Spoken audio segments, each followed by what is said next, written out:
Hello दोस्तों, बहुत बहुत स्वागत है आप सभी का AR एजुकेशनल हब में। और मैं हूं शिखर और आज मैं आपको बहुत ही अच्छी अच्छी चीज़ें सिखाऊंगा जो आपके JCECE के एग्ज़ाम में बहुत ज़्यादा काम आएंगी, बहुत ही ज़्यादा हेल्पफुल होंगी। कुछ ट्रिक्स भी बताने वाला हूं और कुछ कंसेप्ट आपके क्लियर करने वाला हूं जो वीक हो सकते हैं आपके। आई होप सो, पर ज़रूरी नहीं है, कुछ लोग बहुत तेज़ होते हैं तो ऐसी कोई बात नहीं है। जो तेज़ है वो तेज़ ही रहेगा, ठीक है। पर कोई नहीं, अगर आप लेक्चर देख भी लोगे तो आपका तो रिवीजन ही होगा, तो एक तरीके से आपका पूरा बेनिफिट है, ठीक है। और एक बात और कहना चाहूँगा कि लेक्चर देखो तो प्लीज़ पूरा देखना, ताकि कोई भी चीज़ मिस ना हो। और अगर मिस हो गई तो क्या पता कि अगर मतलब उसके चक्कर में मान लो अगर आपने सपोज मेरी ये ट्रिक पढ़ ली होती और सपोज उसी से रिलेटेड कोई क्वेश्चन आ गया एग्जाम में और आप वो नहीं कर पाए उस टाइम, ठीक है। तो स्किप मत करना, बीच में छोड़ के मत जाना, एंड तक देखना, जो भी होगा काम का होगा और आपके बेनिफिट के लिए होगा, ठीक है। तो चलिए स्टार्ट करते हैं। तो मैं आपको पढ़ाऊंगा पहला जैसे कि यूनिट्स एंड डायमेंशन है, ठीक है। और साथ ही साथ काइनेमेटिक्स के कुछ ट्रिक्स वगैरह देखेंगे और यूनिट्स एंड डायमेंशन के कुछ बेसिक चीज़ें देखेंगे, कंसेप्ट बताता हूँ मैं आपको। और क्योंकि यहाँ से क्या है, जनरली क्वेश्चन पूछ लिए जाते हैं, तो अगर आपको ट्रिक आती है, कंसेप्ट आता है, तो आप जल्दी से उन क्वेश्चंस को कर लेते हैं, ठीक है। और बहुत सारे न्यूमेरिकल्स ऐसे भी होते हैं जिनमें आपको सोचने के लिए काफ़ी ज़्यादा टाइम होता है, तो इससे ज़्यादा बेटर ये रहता है कि आप उन न्यूमेरिकल पे फोकस करो जिनमें आपका कंसेप्ट क्लियर हो, जिनका कंसेप्ट जो है छोटा हो, समझने के लिए छोटा हो, तो वो ज़्यादा टाइम तक आपको याद भी रहता है, ताकि उसके लिए आपको ज़्यादा थ्योरी ना पढ़नी पड़े। क्लियर है? तो चलिए स्टार्ट करते हैं। तो पहली जो मैं आपको चीज़ बताऊंगा वो बताऊंगा कि एक यूनिट से दूसरी यूनिट में कन्वर्जन कैसे करते हैं। क्लियर है? बहुत ही सारे स्टूडेंट्स को दिक्कत होती है कि वो एक यूनिट से दूसरी यूनिट को कन्वर्ट नहीं कर पाते। सपोज अगर मैंने आपको ये बोला कि आपको सपोज न्यूमेरिकल आता है जैसे, तो उसमें मान लो आपको एरिया की वैल्यू जो है 6 mm² दी हुई है, ठीक है। और बाकी जो सारी क्वांटिटीज दे रखी हैं, ठीक है, बाकी जो सारी क्वांटिटीज है वो आपको ऐसा यूनिट में दी है, तो आपको क्या करना पड़ेगा, एरिया को भी ऐसा यूनिट में चेंज करना पड़ेगा, यानी कि मीटर स्क्वायर में बनाना पड़ेगा। तो कैसे बनाओगे, कई बार बच्चों को दिक्कतें आती हैं। तो मैं बेसिक से चलता हूँ और थोड़े कॉम्प्लिकेटेड सवाल आपके सामने रखूंगा, जिससे आपको लगे कि हाँ भाई इस चीज़ में भी हमें दिक्कत हो सकती है, आप ये महसूस कर पाओ उस चीज़ को, ठीक है। तो वही महसूस मैं आपको करवाऊंगा कि इस टॉपिक में भी बच्चों को बहुत ज़्यादा दिक्कत होती है। कोई नहीं, at the end of the lecture आपका ये टॉपिक क्लियर हो जाएगा, आपको कोई डाउट नहीं आएगा किसी भी यूनिट को एक यूनिट से दूसरी यूनिट में कन्वर्ट करने के लिए। और इसके बाद देखेंगे हम डायमेंशनल फॉर्मूला किस तरीके से निकाला जाता है आसानी से। ओके, तो चलिए जैसे A = 6 mm² है, इसको अगर मीटर में करना है तो आप क्या करोगे, ठीक है। कई बच्चों को नहीं आ पाता है, तो बताता हूँ कैसे करना है। तो आपको क्या करना होता है, सिर्फ यूनिट पर फोकस करना होता है। यूनिट देखो इसकी क्या है, mm² है, ठीक है। ये जो आगे टर्म लिखा है 6 हो, 60 हो, 100 हो, 1 लाख हो, कोई दिक्कत नहीं है, उसको छोड़ दो। सिर्फ यूनिट पे कन्वर्ट, क्योंकि यूनिट को कन्वर्ट करना है तो यूनिट पर फोकस करो। mm² है, ठीक है। तो mm² मैंने ऐसे लिखा। अब बेसिकली mm² का मतलब कुछ लोग पता है क्या समझते हैं, मैंने बच्चों को देखा है, कुछ लोग वो समझते हैं ना कि ये m है और ये m के ऊपर स्क्वायर है, तो ये खाली जो है इस वाले m का स्क्वायर है, इसका नहीं है। ऐसा कुछ नहीं होता है, ये एक क्वांटिटी है, उसका स्क्वायर है, होल स्क्वायर ही है, ठीक है। बेसिकली अगर मैं इसको एक्सपेंड करके लिखूं तो ये होता है मिलीमीटर का square. Actually this means this, okay, mm² means this, यानी कि मिलीमीटर का स्क्वायर है। क्लियर है? अब जैसे क्या होता है कि किलोमीटर स्क्वायर लिखते हैं तो बच्चे सोचते हैं यार किलो का तो स्क्वायर है नहीं, मीटर के ऊपर स्क्वायर है। ऐसा नहीं होता, किलोमीटर एक क्वांटिटी है, उसका स्क्वायर है। क्लियर है? तो ऐसे ही मिलीमीटर का स्क्वायर है। आपको करना क्या होता है, जैसे mm² ये लिखा मैंने, आपको क्या करना है, इस चीज़ को पहले मीटर में बनाना है। क्या करना है, इस चीज़ को मीटर में कन्वर्ट करना है। अब आप ये देखो, आपको ये पता होगा कि 1 मीटर में 10³ mm होते हैं, यानी कि मिलीमीटर होते हैं। क्लियर है? 1 मीटर में 1000 मिलीमीटर होते हैं या फिर 10³ मिलीमीटर होते हैं। क्लियर है? आपको क्या करना है, जिस भी क्वांटिटी को कन्वर्ट करना होता है और जिसमें करना है तो उसकी एक वैल्यू उसमें रखनी पड़ती है। यानी कि मैं ये कहना चाह रहा हूं कि मान लो 1 मीटर की वैल्यू है 10³ mm के बराबर। क्लियर है? आपको क्या करना है, ये mm दे रखा है, तो इस mm को ये देखना है कि इस 1 mm में कितने मीटर्स होंगे, ठीक है। तो आप उसके लिए क्या करोगे, अब देखो इस चीज को मैं इस तरीके से भी तो लिख सकता हूं, बीच में इक्वल ही तो रहेगा। मैंने इस तरीके से लिख दिया 10³ mm = 1 मीटर। क्लियर है? ऐसे लिखो या ऐसे लिखो, एक ही बात है। Left side right side, right side left side, एक ही बात है। क्लियर है? अब आप अगर 1 mm की वैल्यू यहाँ से निकालोगे तो 10⁻³ जो है 1 के नीचे आ जाएगा, 1 के नीचे आ जाएगा।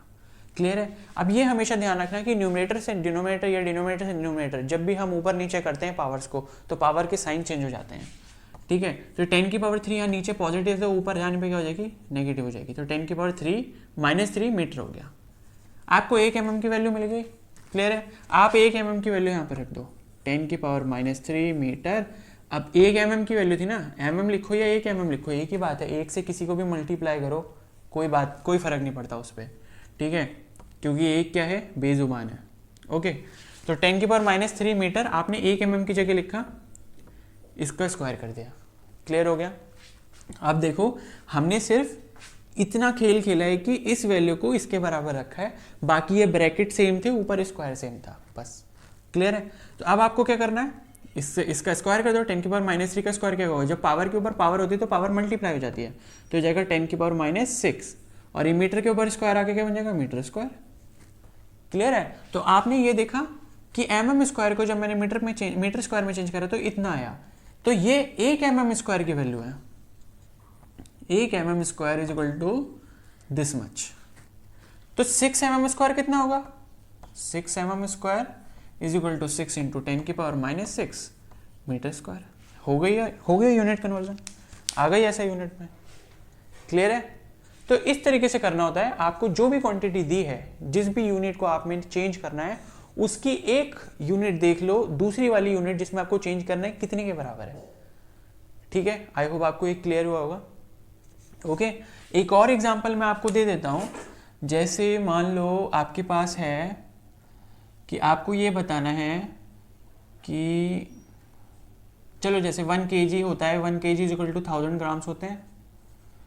ठीक है? या आपको जैसे क्वेश्चन में न्यूमेरिकल में दे दिया कि कोई क्वांटिटी जो है, मास जो है वो आपको ग्राम में दे रखा है, आपको केजी में कन्वर्ट करना है। तो आप क्या करोगे?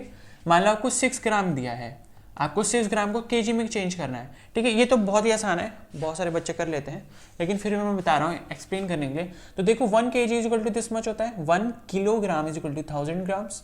तो अब मैं इसको क्या करूँ? इस तरीके से लिख सकता हूँ, 1000 gram is equal to 1 kg। तो 1 ग्राम इज इक्वल टू कितना हो जाएगा? 1/1000 kgs। तो 1 ग्राम इज इक्वल टू, देखो ये बेसिकली 10⁻³ है, तो 10⁻³ को ऊपर ले जाऊंगा तो क्या हो जाएगा? 10⁻³ kg। तो 1 ग्राम दिस मच kg के बराबर है, तो 6 ग्राम कितने के बराबर होगा? 6 × 10⁻³ kg। तो इस तरीके से करना होता है। तो बेसिकली मैं एक्सप्लेन ये करना चाह रहा हूँ कि जिस भी यूनिट का कन्वर्जन आपको करना होगा, उसकी एक यूनिट जो है जिसमें कन्वर्ट कर रहे हो उसके बराबर रख देना। मतलब ये देख लेना कि उसकी जो एक यूनिट है वो दूसरे जिसमें आप कन्वर्ट करना चाह रहे हो वो कितने के बराबर होगी, बस। और जो भी आपको दिया होगा, जैसे स्क्वायर दिया है, उस क्वांटिटी का क्यूब दिया है, कुछ भी दिया है, उसमें उसके अंदर रख दो और ऊपर से होल क्यूब लगा दो, या होल जितनी भी आपको पावर दे रखी है। यहाँ पे आपको पावर नहीं दी थी तो कोई दिक्कत नहीं थी, यहाँ पे आपको mm का स्क्वायर दिया था तो mm की जगह तो आपने ये रख दिया, लेकिन ऊपर से स्क्वायर आएगा, इस चीज़ का ध्यान रखना। बहुत सारे बच्चे इस चीज़ में मिस्टेक कर देते हैं। ठीक है? तो ये यूनिट इस तरीके से कन्वर्ट होती है। अब बहुत सारे बच्चों को क्या होता है, पता नहीं होता कि 1 सेंटीमीटर में कितने मीटर होते हैं, 1 मिलीमीटर में कितने मीटर होते हैं, ये सारी चीज़ें नहीं पता होती। ठीक है? तो मैं क्या कर सकता हूँ, आपके लिए एक चार्ट बना के दे सकता हूँ आपको। ठीक है? तो आई होप मैं कि मतलब जो है डिस्क्रिप्शन में डाल दूंगा वो चार्ट। क्लियर है? उसकी जो फोटो होगी, उसकी PDF वो डाल दूंगा, गूगल ड्राइव में डाल दूंगा, तो आप वहाँ से देख सकते हो। ओके, तो चलिए अब आगे और इम्पॉर्टेंट चीज़ पढ़ते हैं। और ध्यान रहे, मैं यहाँ पर तो आकर कभी कभी क्लासेस लूँगा। ओके, आपको अच्छी अच्छी ट्रिक सिखा कर जाऊँगा, लेकिन अगर आप जो है कि रेगुलर मेरे लेक्चर्स देखना चाहते हो तो डिस्क्रिप्शन में मेरे चैनल का लिंक भी दिया हुआ है।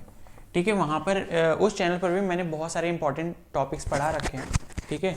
और बेसिकली जो है वो नीट के पॉइंट ऑफ व्यू से या फिर जेईई मेंस के पॉइंट ऑफ व्यू से, तो उससे घबराने की कोई बात नहीं है, क्योंकि आपका सिलेबस JCEC का सिलेबस जो है वो उन दोनों से बहुत ज़्यादा सिमिलर है। ठीक है? सिलेबस सेम है, तो टॉपिक आप वहाँ से पढ़ो या कहीं और से पढ़ो, एक ही बात है। ठीक है? तो मैं आपसे रिक्वेस्ट करूँगा एक बार चैनल को ज़रूर विजिट करना और सब्सक्राइब कर देना, क्योंकि वहाँ पर भी मैं बहुत सारे इंपॉर्टेंट टॉपिक्स और ट्रिक्स ही बताता हूँ। ओके, जैसे वर्नियर कैलिपर का टॉपिक है, बहुत सारे बच्चों को नहीं आता, मीजरिंग इंस्ट्रूमेंट है वो, तो बहुत सारे बच्चों को नहीं आता, तो प्लीज़ एक बार चेक करना ज़रूर। ठीक है? डिस्क्रिप्शन में लिंक डाल दूंगा, एक बार चेक कर लेना, अच्छा लगेगा तभी सब्सक्राइब करना। ओके, तो चलिए अब आगे जो मैं बताने वाला हूँ, मैंने आपको बता दिया कि यूनिट कैसे कन्वर्ट करते हैं, उसका एक चार्ट भी दे दूंगा मैं डिस्क्रिप्शन में, आप देख लेना वहाँ से। ओके, अब इसके बाद जो मैं आपको बता रहा हूँ कि डायमेंशनल फॉर्मूला कैसे निकालते हैं। ठीक है, डायमेंशनल फॉर्मूला 2017 में एक क्वेश्चन भी पूछा गया था कि जो क्या बोलते हैं एप्सिलॉन नॉट होता है। ठीक है, एप्सिलॉन नॉट ये आपने उसमें पढ़ा होगा, Coulomb's law of electrostatic attraction जो होता है, Coulomb's law of electrostatic attraction. ठीक है, तो F is equal to K Q1 Q2 upon are square होता है। तो K में जो एक एप्सिलॉन नॉट टर्म होता है उसकी डायमेंशंस पूछी गई थी। तो बहुत सारे बच्चे जो होते हैं ना डायमेंशंस को लेके घबरा जाते हैं, उनसे नहीं हो पाती कैलकुलेशन, टिपिकल लगती है, पावर सॉल्व नहीं हो पाते। क्यों नहीं होगा ऐसा? अब नहीं होगा। ठीक है, इस लेक्चर को देखने के बाद शायद नहीं होगा, अगर आप प्रैक्टिस कर लोगे थोड़ी सी। ओके, तो बताता हूँ कैसे करते हैं। जैसे मान लो आपके पास किसी भी चीज़ की डायमेंशन आ जाए। ठीक है, बेसिक से स्टार्ट करेंगे। देखो सबसे पहले मैं आपको बता दूं कि डायमेंशनल फॉर्मूला जो होता है MLT के टर्म्स में लिखा जाता है। ठीक है, M रिप्रेजेंट करता है मास, ठीक है, mass in kilogram. L represent करता है length, length in metre. T represent करता है टाइम इन सेकेंड्स। ओके, तो ये बेसिकली क्या है, ऐसा यूनिट्स को रिप्रेजेंट करता है, ऐसा यूनिट्स ही लेते हैं हम। फिजिक्स में जब भी कोई कैलकुलेशन आप करो, न्यूमेरिकल सॉल्व करो, ऐसा यूनिट लेकर ही करना। अगर सपोज नहीं भी दी है तो आप उसको यूनिट कन्वर्ट कर सकते हो, जैसे कि मैंने अभी आपको बताया था। ओके, तो MLT के टर्म्स में लिखते हैं। जैसे मान लो मैं आपको एक अच्छा सा एग्जांपल देता हूँ, पहले फोर्स ही ले लेते हैं, सभी लोग वो लेते हैं क्योंकि एक ट्रेंड सा बन गया है कि फोर्स समझाओ पहले। ओके, तो फोर्स क्या है? फोर्स जो होता है capital F is equal to mass into acceleration. ये आप क्लास 8th से पढ़ते आ रहे हो। क्लास 8th की जो साइंस की बुक होती है ना, उसमें भी ये फॉर्मूला दे रखा होता है, पर वहाँ टीचर समझाते ही नहीं है क्योंकि उन्हें खुद ही नहीं आता शायद। ओके, तो F is equal to ma हो गया। ओके, तो फोर्स की यूनिट आपको पता है न्यूटन होती है। ठीक है, तो न्यूटन लिख दिया मैंने, राइट लेफ्ट हैंड साइड में न्यूटन इसकी यूनिट हो गई। मास की यूनिट थी kg, एक्सेलरेशन की यूनिट थी मीटर पर सेकंड स्क्वायर। अब देखो मीटर पर सेकंड स्क्वायर को इस तरीके से भी लिख सकते हैं हम। ओके, और भी तरीके हैं मीटर पर सेकंड स्क्वायर को लिखने के।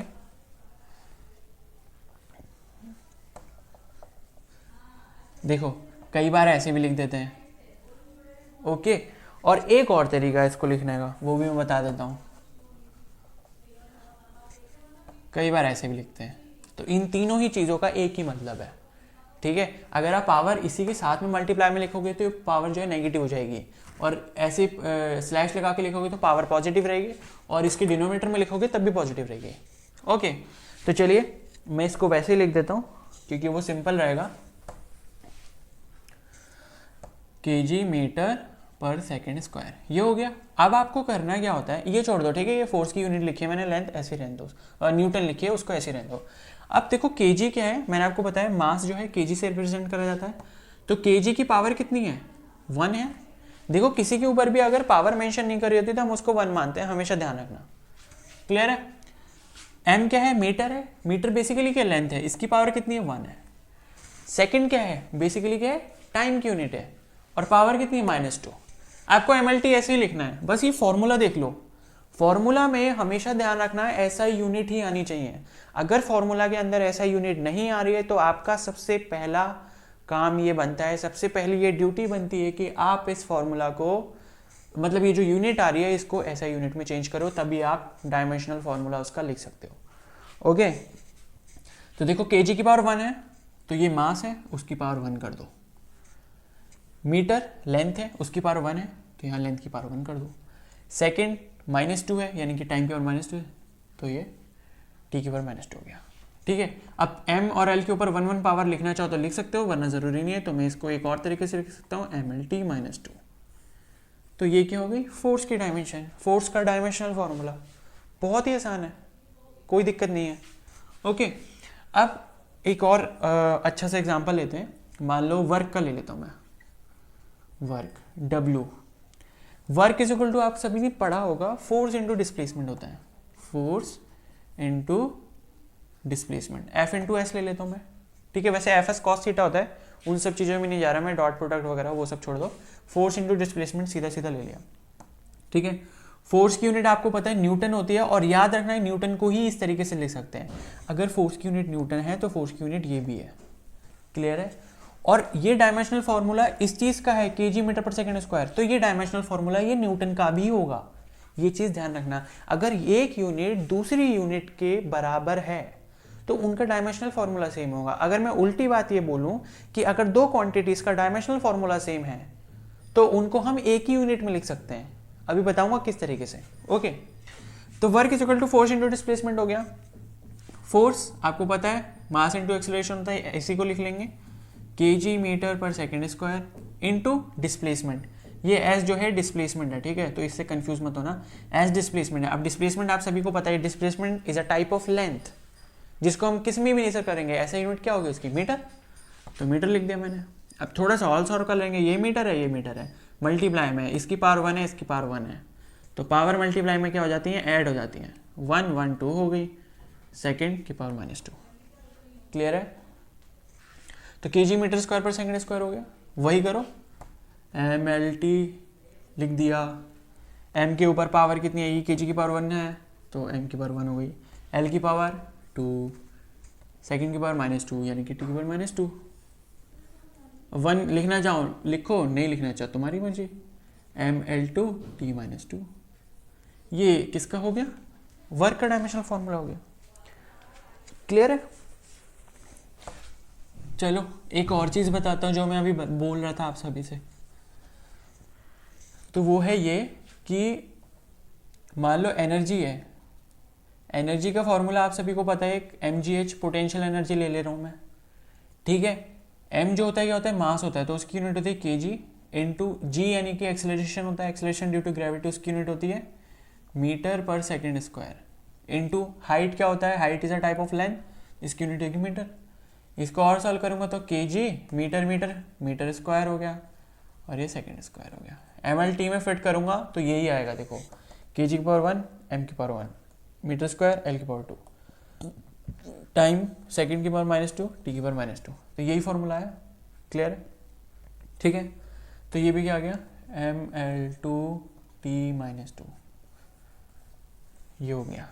ओके, तो अब यहाँ से मैं ये बताना चाह रहा था कि एनर्जी की यूनिट आपने सुनी होगी जूल, वर्क की यूनिट आपने सुनी होगी जूल, तो जूल ये भी है, जूल ये भी है, लेकिन ये एनर्जी है, ये वर्क है। क्लियर है? अब अगर इसकी यूनिट जूल है वर्क की और एनर्जी की यूनिट जूल है तो इसका डायमेंशनल फॉर्मूला और इसका डायमेंशनल फॉर्मूला सेम होगा, यही बताना चाहता था बस मैं। अगर दो क्वांटिटीज की यूनिट सेम है तो उनका डायमेंशनल फॉर्मूला सेम ही आएगा, या उल्टा बोल लो इसका कि अगर दो क्वांटिटीज का डायमेंशनल फॉर्मूला सेम है तो उनकी यूनिट भी सेम होगी। क्लियर है? मतलब यूनिट जरूरी नहीं सेम हो, लेकिन यूनिट आप सेम बना सकते हो, ये जरूरी है। ओके, अब एक और अच्छा सा एग्जांपल बताता हूं मैं आपको, इसको रब कर लेता हूं। तो चलो फ्रेंड्स, एक बढ़िया क्वेश्चन देखते हैं। ये JCECE 2017 में आ चुका है, ठीक है, काफ़ी इंपॉर्टेंट क्वेश्चन है, याद रखना 2017 में आ चुका है। अगर ये 2017 में आया है तो इस साल भी इस टाइप का क्वेश्चन आपसे ज़रूर पूछा जा सकता है। तो मैंने आपको डायमेंशनल फॉर्मूला निकालना सिखा दिया है। अब थोड़ा हम अच्छा सा क्वेश्चन लेते हैं जो कि आपके प्रीवियस ईयर में आ भी चुका है और इस तरीके की उम्मीद भी है। हो सकता है कि सेम क्वेश्चन ही रिपीट हो जाए, तो शायद आप लोग मुझे याद करो। ओके, तो डायमेंशन ऑफ एप्सिलॉन नॉट, देखो सबसे पहले किसी भी डायमेंशन निकालने के लिए आपको उस चीज़ का फॉर्मूला पता होना चाहिए जिसमें वो क्वांटिटी आ रही है। अभी जो एप्सिलॉन नॉट है ये आता है Coulomb's law of electrostatic attraction में, ठीक है, कूलॉम्स लॉ, ठीक है। तो कूलॉम्स लॉ ये बोलता है कि F is equal to K Q1 Q2 upon R square, K basically होता है 1/4 pi epsilon nought Q1 Q2 upon R square. Epsilon nought आ गया देखो इस फॉर्मूले में। फोर्स F क्या है, फोर्स है। एप्सिलॉन नॉट क्या है, एब्सोल्यूट परमिटिविटी, एब्सोल्यूट परमिटिविटी जिसकी हमको डायमेंशन कैलकुलेट करनी है। Q1 Q2 क्या है, चार्जेस हैं। R क्या है, इन दोनों के बीच का सेपरेशन यानी कि डिस्टेंस। दो चार्जेस होते हैं और मान लो ये Q1 चार्ज है, ये Q2 चार्ज है, तो इनके बीच में जो फोर्स ऑफ अट्रैक्शन या रिपल्शन लगेगा वो इतने के बराबर होगा, जहाँ पे R क्या है, इन दोनों के बीच का डिस्टेंस है। क्लियर है? तो देखो इसको कैसे निकालना होता है। पहले आप क्या करोगे, फॉर्मूला लिखोगे उस चीज़ का जिसका आपको डायमेंशनल फॉर्मूला निकालना है। दूसरा काम ये होगा कि जिस भी क्वांटिटी का डायमेंशनल फॉर्मूला आपको कैलकुलेट करना है उस डायमेंशनल फॉर्मूले के उस क्वांटिटी को आपको क्या करना है, लेफ्ट हैंड साइड में शिफ्ट कर लेना है। तो देखो F is equal to this much है, एप्सिलॉन नॉट में लेफ्ट हैंड साइड में ले आता हूँ, एप्सिलॉन नॉट मेरा इधर आ गया, क्या बचा Q1 Q2 बचा ऊपर न्यूमरेटर में अपॉन, देखो 4 पाई। देखो हमेशा याद रखना डायमेंशनल फॉर्मूला कैलकुलेट करते टाइम किसी भी फिजिकल क्वांटिटी का आप सारे कांस्टेंट को रिमूव कर देना, कांस्टेंट इन्वॉल्व नहीं होते हैं डायमेंशंस कैलकुलेट करने में, क्लियर है। तो डायमेंशन कैलकुलेट करने में आप कांस्टेंट को कैलकुलेट नहीं करोगे। कांस्टेंट जैसे कि 1 2 3 4 100 पाई, ठीक है, ये सारे कांस्टेंट है, क्योंकि पाई की वैल्यू क्या होती है 3.14, इसे हटा दो, हटा दिया मैंने, ठीक है। तो ये f जो है इसके नीचे आ जाएगा, एप्सिलॉन नॉट इधर गया तो f ये इधर आ गया और ये इंटू r² हो गया, क्लियर है। अब ये लेफ्ट हैंड साइड में आ गया, काम खत्म, ये राइट हैंड साइड में आ गया। इतनी चीज का क्या करो आप, फॉर्मूले लिख दो। देखो Q क्या होता है, चार्ज जो होता है Q is equal to I T होता है, आप सभी ने पढ़ा हुआ Q is equal to I T, जहाँ पे I क्या होता है, करंट होता है, ठीक है। तो मैं लिख देता हूँ आई टी, ये भी क्या होगा, आई टी होगा, ठीक है। Q1 1 और 2 छोड़ दो, वो जो आपको सबस्क्रिप्ट में दे रखा है वो छोड़ दो, क्योंकि है दोनों चार्जेस हैं, मल्टीप्लाई करके क्या आएगा, चार्ज का स्क्वायर आएगा, ठीक है। F क्या होता है, फोर्स न्यूटन, जिसकी यूनिट अभी हमने देखी थी kg मीटर पर सेकंड स्क्वायर, ओके, इनटू ये जो आर क्या है, डिस्टेंस है, डिस्टेंस यानी कि सेपरेशन, सेपरेशन क्या है, एक लेंथ है, तो ये क्या हो गया, मीटर स्क्वायर, क्लियर है। तो I square, T square upon T basically क्या है, टाइम है, तो मैं इसको यहीं पर सेकंड में चेंज कर दे रहा हूँ, ठीक है, टी नहीं लिख रहा हूँ, टी क्या होता है, टाइम होता है। और आई, चलो ठीक है कर लेते हैं चेंज, अगले में कर लेंगे, आई स्क्वायर टी स्क्वायर। अब देखो यहाँ मीटर स्क्वायर है, ये मीटर है, तो मीटर स्क्वायर इंटू मीटर क्या हो जाएगा, मीटर क्यूब हो जाएगा, बाकी सब ऐसे ही रहेगा, kg मीटर क्यूब पर सेकंड स्क्वायर हो गया। अब देखो आई जो है करंट की यूनिट क्या होती है, एम्पेयर, तो एम्पेयर का स्क्वायर हो गया, टाइम की यूनिट क्या होती है, सेकंड, तो सेकंड का स्क्वायर हो गया, अपॉन kg मीटर क्यूब पर सेकंड स्क्वायर, ठीक है।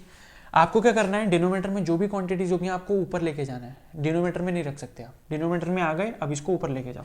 कैसे ले जाओगे, kg नीचे 1 पावर 1 है इसकी, तो ऊपर जाके पावर -1 हो जाएगी, ठीक है। फिर मीटर क्यूब है, ऊपर जाके क्या हो जाएगा, -3, एस की पावर -2 है, तो ऊपर जाके क्या हो जाएगा, एस की पावर 2 इंटू ए स्क्वायर एस स्क्वायर, क्लियर है।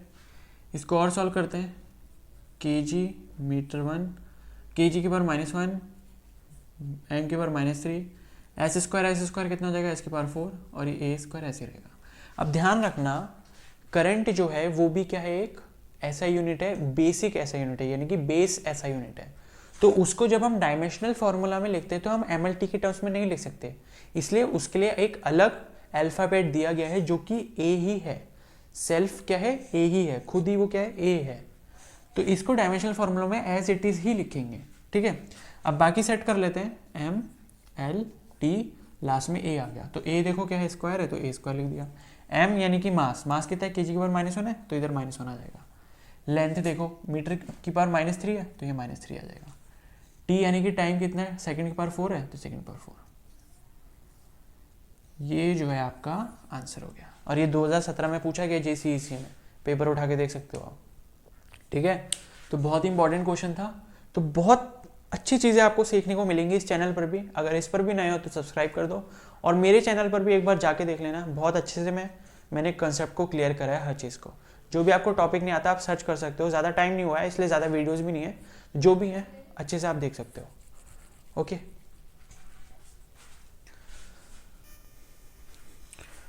चलो मैं आपको काइनेमेटिक्स की कुछ 1-2 ट्रिक बताता हूँ बढ़िया वाली, ठीक है, उससे प्रोबेबिलिटी है कि क्वेश्चन पूछा जाएगा, ठीक है, तो उसको ध्यान रखना, अच्छे से नोट कर लेना। और देखो डायमेंशन, यूनिट्स एंड डायमेंशन वाले चैप्टर में जो है मेजरिंग इंस्ट्रूमेंट भी है और एरर एनालिसिस है, ठीक है। एरर्स बच्चे नहीं कर पाते, एरर्स के जो न्यूमेरिकल होते हैं, तो इसीलिए मैं बोल रहा हूँ आप मेरे चैनल पर जाना, एरर्स की वीडियो वहाँ पर है, वेक्टर्स की भी है, वेक्टर्स आप अच्छे से सीख सकते हो, वेक्टर्स मैंने बहुत ही अच्छे से एक्सप्लेन करा है, ठीक है। पर आपको चैनल पर जाना पड़ेगा, सब्सक्राइब करना पड़ेगा, ताकि फ्यूचर में भी जो मेरी ट्रिक्स वाली वीडियो हैं वो आप देख सको, ओके। और केमिस्ट्री की भी मैंने कुछ ट्रिक्स डाली हैं, तो ज़रूर देखना, ओके। तो चलो अब नेक्स्ट देखते हैं, काइनेमेटिक्स के कुछ ट्रिक्स देखते हैं। तो पहली ट्रिक है, ठीक है, kinematics motion in straight line की एक ट्रिक है। वो ट्रिक ये है कि मान लो आपके पास दो पॉइंट्स हैं ए और बी। आपको ए पॉइंट पर वेलोसिटी v1 दे रखी है ऑब्जेक्ट की और वेलोसिटी v2 दी है बी पर, ठीक है। एक ऑब्जेक्ट मूव कर रहा है, उसकी ए पॉइंट पर वेलोसिटी v1 है, बी पॉइंट पर वेलोसिटी v2 है। आपसे क्वेश्चन में ये पूछा गया कि उसकी वेलोसिटी बताओ पॉइंट सी पर, और सी क्या है, मिड पॉइंट है। कंडीशन क्या है, सी मिड पॉइंट है। ये ध्यान रखना, ए पर वेलोसिटी v1 दी है, बी पर वेलोसिटी v2 दी है, सी पर क्या है, मिड पॉइंट है, ठीक है। तो सी मिड पॉइंट पे जो वेलोसिटी होगी, मैंने मान लिया उस वहां पर v है, तो ये जो v की वैल्यू होगी वो क्या होगी, डायरेक्ट इसका फॉर्मूला है, ठीक है, वो है v1 square plus v2 square by 2। बहुत ही काम आएगा, लिख कर ले लो ये फॉर्मूला, कहीं ना कहीं तो आपके न्यूमेरिकल में यूज हो गई होगा। बहुत ही बढ़िया फॉर्मूला है, इस टाइप का क्वेश्चन पूछा जा सकता है, ठीक है। अगली ट्रिक बताता हूँ, या चलो इस पे एक क्वेश्चन ऐसे ही बता देता हूँ मैं ओरली, कि मान लो ए पॉइंट पर आपको वेलोसिटी दी 30 kilometre per hour, B point पर दी 40 किलोमीटर पर आवर। आपसे पूछा कि सी उसका मिड पॉइंट है, तो उस पर वेलोसिटी बताओ। तो आपको क्या करना है, 30 का स्क्वायर प्लस 40 का स्क्वायर बाई 2, उसका अंडर रूट निकाल देना, आपका आंसर आ जाएगा, ठीक है। बस यूनिट का ध्यान रखना कि यूनिट अगर अलग अलग दी हैं तो ऐसा यूनिट में ही चेंज कर लेना, ये इस चीज़ का ध्यान रखना, ओके।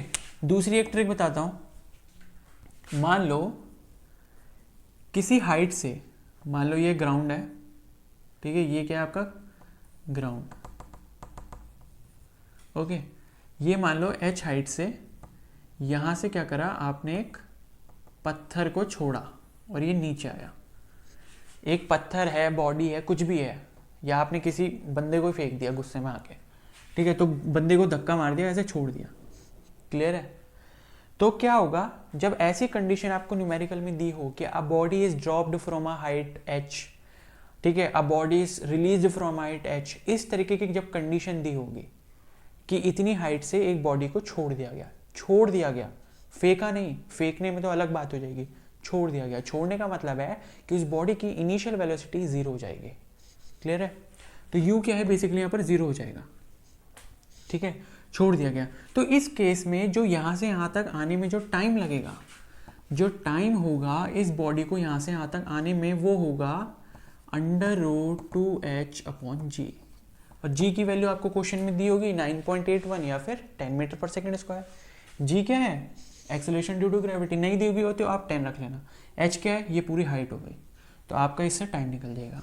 दूसरा v, यानी कि फाइनल वेलोसिटी जो होगी, जो इस ऑब्जेक्ट की फाइनल वेलोसिटी होगी जब वो ग्राउंड को टच करेगा, तो वो कितनी होगी, v is equal to under root 2gh।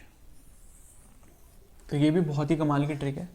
तो दो ट्रिक मैंने ये बताई, बाकी कुछ कॉन्सेप्ट बताए। तो आई होप आपको ये लेक्चर पसंद आया होगा, और मेरी आप सभी से रिक्वेस्ट है, मेरा चैनल देखो, वहाँ बहुत कमाल की चीज़ें आपको मिलेंगी। सब्सक्राइब कर देना, वीडियो पसंद आएगी तो लाइक कर देना, ओके। और इस चैनल पर भी अगर नए हो तो इसको भी सब्सक्राइब कर देना। और अगर ये लेक्चर में आपको मज़ा आया, कुछ सीखने को मिला यहाँ पर, तो इस पर लाइक ज़रूर मार देना और अपने अच्छे अच्छे कमेंट्स देना मेरे को, ठीक है। तभी फिर मैं आगे आपके लिए वीडियो बनाऊँगा, okay. All the best and thank you.